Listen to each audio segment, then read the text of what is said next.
All right, so welcome everybody. We're at Mining Disrupt, and I'm with Revolve Labs. I'm with, would you guys like to introduce yourselves? Cody Nelson.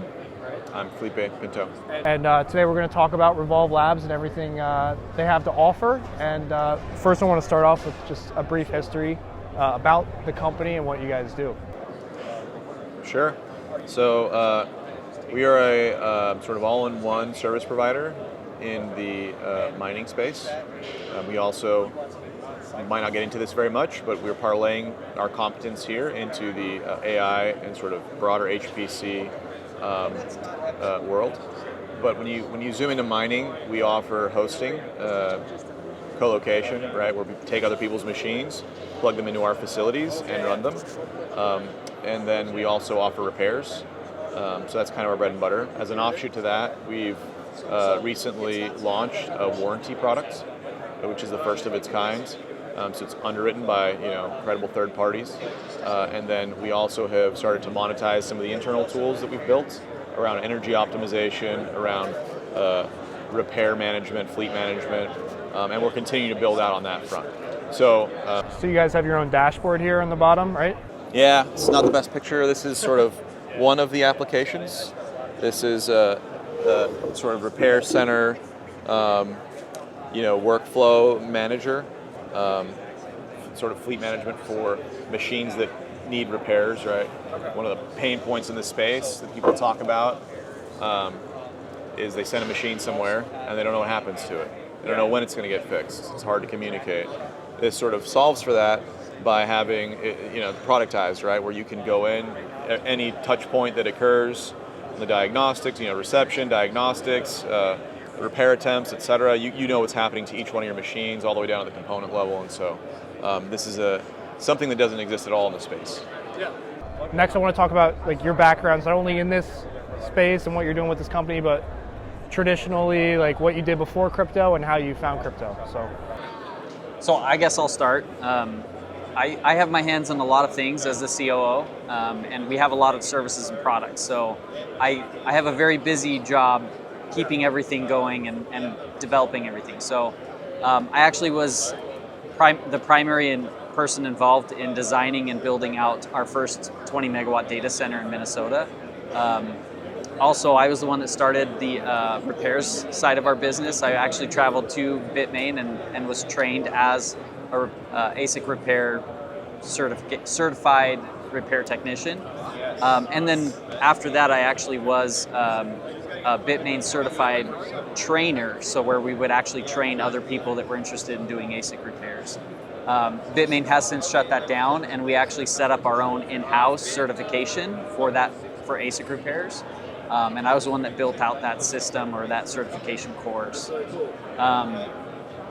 I don't run the repair center anymore. Josh Wallace, our director of repair services, runs that. So it's been nice to hand that off to him. But also primarily involved in a lot of our software products with energy operations and the repair center, repair work order app that we have, as well as some of the other things with Coincident Peak and whatnot. Okay. So yeah, it's been a wild ride to be part of all of the different products and services, but it's been really cool to see from inception where they have come to now. Yeah, definitely. Yeah. So you asked, before starting this. So the seedbed of this idea, I was an MBA student at Stanford, and working with another guy getting his PhD in computer science, our co-founding CTO, who unfortunately isn't here today, but we really wanted to put mining in the hands of retail folks. It seemed like a really good asset class on the one hand. On the other hand, we wanted to be able to expose people to it. And being able to help people actually get ROI out of mining, I think is kind of one of the big things we're solving for. Yeah. Along the way, and even since inception, we first started, we were at a completely hydro sort of facility. And so being able to think creatively on how to find low-cost energy that also, helps the grid be more resilient or draws from renewable or environmentally friendly sources as much as possible. It's something in the back of our minds too, and as it turns out, I think there's a win-win that way. And so we care a lot about sort of the end-to-end customer problem journey map here, where they start wanting to buy a miner, needing to find a quality facility, running into repair problems, and we want to solve as much as we can along that journey. And optimizing energy is a way in which we can hopefully help pass along some of the savings that we are hopefully able to get to customers, and also help them. It also helps them get ROI, and so that's a little bit of a few threads around what we do and why we do it, where we came from. Interesting. Yeah, the repair work order dashboard, I was just thinking about it. I know a lot of people that have sent stuff out and it's been lost, and it takes a couple months before they get it back. So that's really a good idea to be able to track your order and make sure that it gets repaired on time and right. Some of these manufacturers have gotten to the points where they've just gone under because they haven't been able to repair stuff, and their customer support after the miner is delivered is so subpar.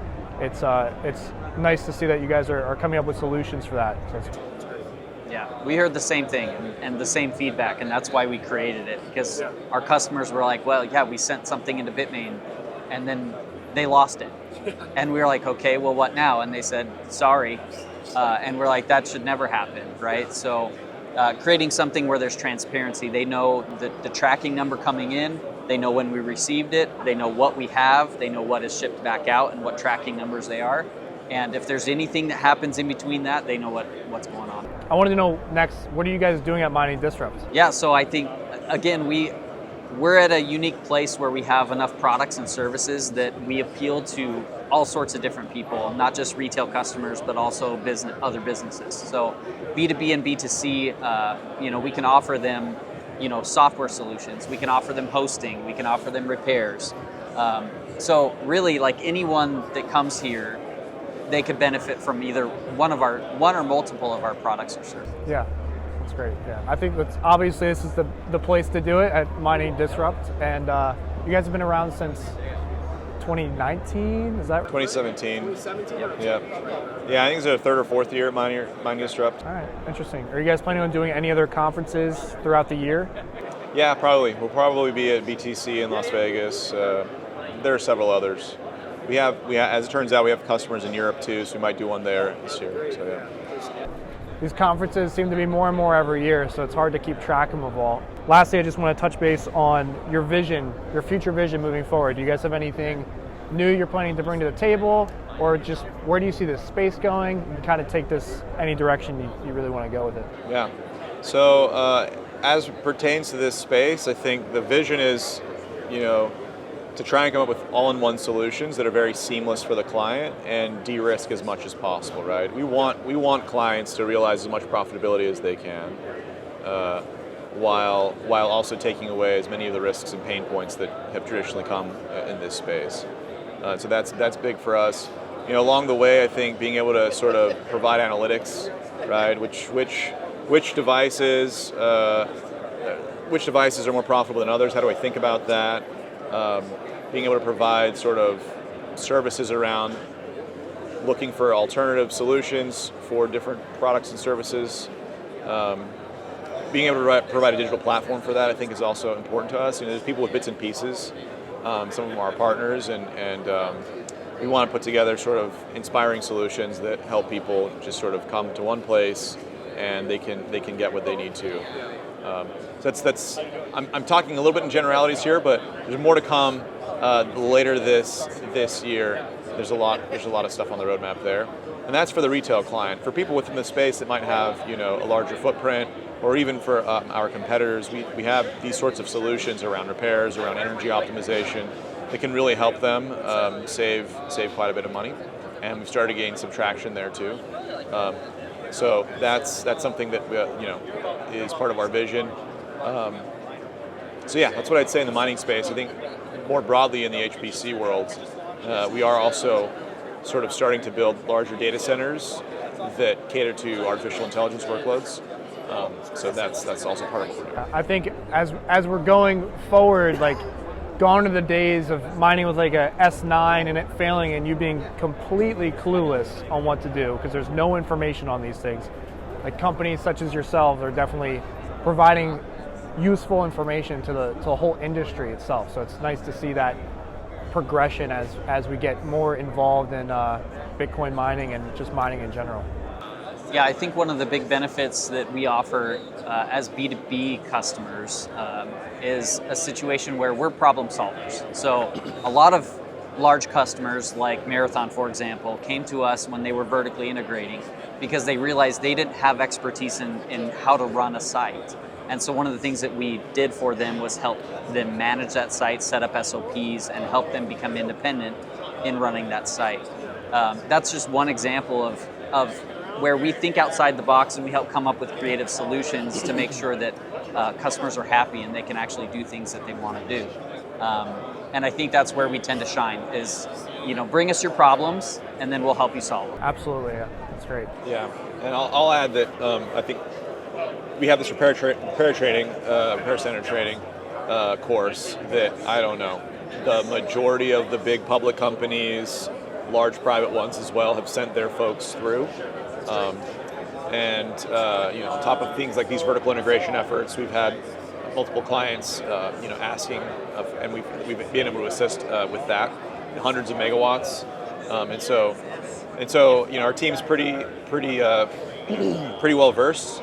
I think we also have 35 to 40 people now, I think, sort of in various different departments doing different things, and so there's a wide range of, I think, we have a wide range of capabilities and ways to add value to other operations outside of retail. And I'd say, in addition to primarily being based in the United States, we've actually started doing a lot more work globally.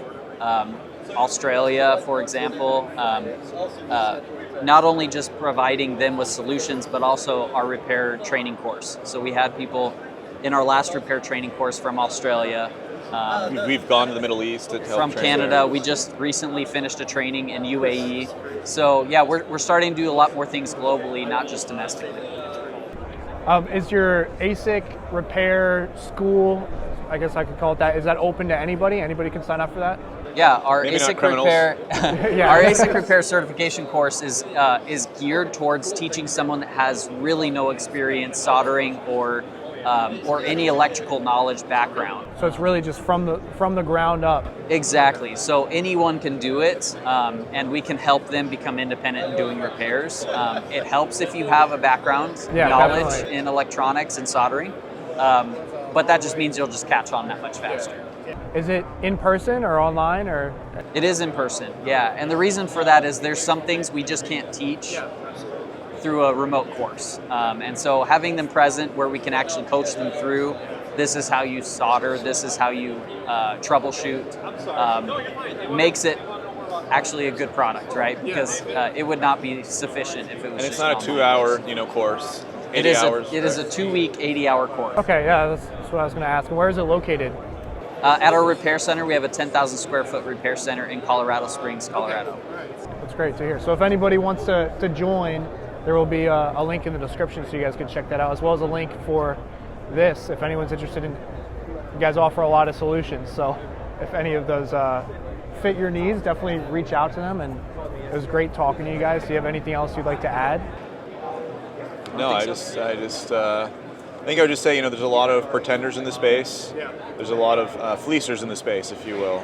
It's maybe a strong word, but people whose business model is to find, newcomers and maybe charge them so much they're unlikely to make a profit. And I think that is absolutely not our MO, and we actually kind of want to break that down a little bit. I think it's important to be careful in this space if you're a newcomer, and I think it's important to start small and to test people out.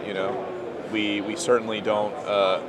We certainly are of the opinion that we also want high quality customers who are intelligent, who are risk averse in a way, and we want to be able to partner for the long term. And so that's our view. That's our position. We hope we can continue to build out meaningful tools for folks in the space. So even if you don't want our products, but you've been in the space or are trying to get in, and there are certain pain points that you have, and reach out. We'd love to know more. That's great. All right. Well, thank you guys so much for taking the time to talk, and I'm looking forward to seeing what you guys are bringing 2025 and beyond. Sounds good. Thank you. Awesome. Thank you.